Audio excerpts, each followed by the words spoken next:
تو وہ بیف اور مٹن کے علاوہ چکن میں نے آج بنایا. تو میں نے چکن کو اس کو پہلے جو ہے وہ ٹمیٹوز لیے 4 ٹمیٹوز. میں نے ½ kg چکن لی, اس میں 4 ٹمیٹوز ڈالے اور اس میں تھوڑا سا 2 ٹیبل اسپون کڑھائی مسالہ ڈالا, 1 ٹیبل اسپون نمک ڈالا یا حسب ضرورت جیسے ان کو چاہیے, اور 1 ٹیبل اسپون میں نے لال مرچ ڈالی اور ½ ٹیبل اسپون کالی مرچ ڈالی, اور اس پہ 2 چمچ کڑھائی مسالے کے ساتھ اس کو بھون لیا آئل میں.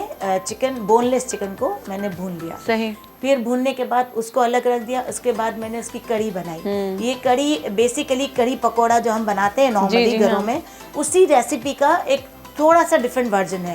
یعنی اس میں پکوڑے نہیں ڈلیں گے, لیکن اور نارمل کڑی جو اس کی ہوگی وہ تھوڑی تھکنس میں ہوتی ہے تاکہ وہ اس کو کوٹ کر لے, جو اسپیگٹیز ہوتی ہیں ان کو کوٹ کر لے. اچھا. تو اس کے لیے ہم نے دہی لیا, ½ پاؤ دہی لیا, اور اس کے لیے 3 چمچ بیسن لیے. 3 چمچ بیسن لیے اور ان کو گھول لیا ایک ساتھ ملا کے. اس میں 1 چمچ نمک اور 1 چمچ ہلدی پاؤڈر یہ ہم نے ڈالا, دونوں چیزیں, اور اس کو گھول لیا.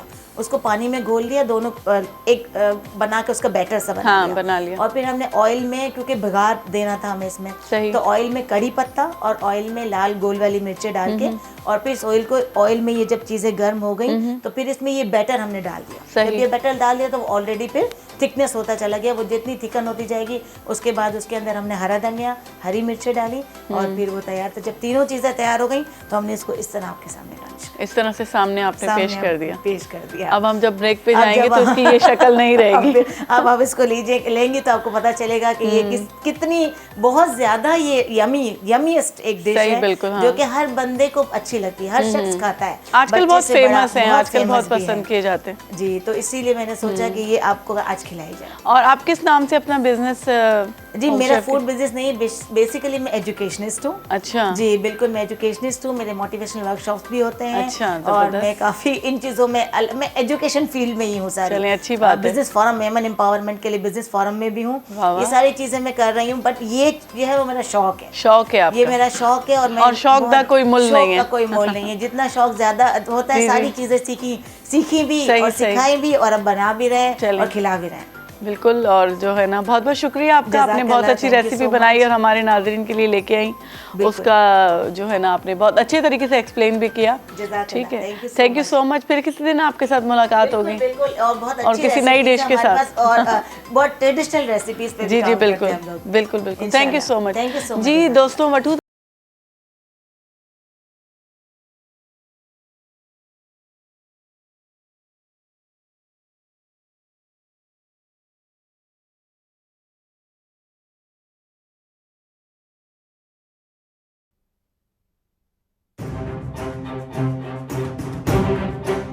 بہت کم افراد تاریخ کو کوئی اہم موڑ دیتے ہیں, بہت ہی کم دنیا کا نقشہ بدلتے ہیں, اور شاید ہی کوئی ایک قومی نظریاتی ریاست قائم کرتا ہے جناح کو یہ تینوں اعزاز حاصل ہیں.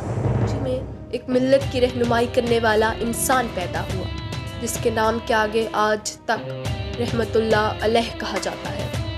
محمد علی کو بچپن سے قانون, پڑھائی اور کھیل میں دلچسپی تھی. مغربی تہذیب نے انہوں نے اپنی قابلیت سیاست اور عدالت دونوں میں ثابت کی. مشہور ہے کہ قائد اپنے احساسات پر ہمیشہ قابو رکھا کرتے تھے. اس ملک کی خاطر دی ہوئی بیشتر قربانیوں میں سے ایک بڑی قربانی ہمارے قائد نے یہ دی کہ اپنی ذاتی زندگی پر توجہ دینا بالکل بند کر دیا. انہوں نے اپنی زندگی کا مقصد مسلمانوں کے لیے ایک آزاد ملک کا قیام بنا لیا. ایک مرتبہ قائد نے فاطمہ جناح سے فرمایا کہ مجھے ایک فرد کی صحت 10 کروڑ مسلمانوں کی زندگی سے زیادہ اہم تو نہیں. قائد تشدد پسندی اور نفرت کو سخت ناپسند کرتے تھے. انہوں نے ہمیشہ گفتگو کے ذریعے مسئلے سلجھانے کی کوشش کی. ہندو مسلم اتحاد سے انہوں نے اپنی سیاست کا آغاز کیا, لیکن ہندوؤں کی شدت پسندی دیکھ کر انہوں نے مسلمانوں کے الگ ملک کا مطالبہ کیا. ہمارے بابائے قوم نے انتہائی ذہانت اور صبر و تحمل سے سارے فیصلے کیے. یہی وجہ ہے کہ انہوں نے انگریزوں کے ہر فیصلے کو اپنے حق میں تبدیل کیا, اور اس کی مثال ہم اس پاکستان کے بننے سے ملتی ہے.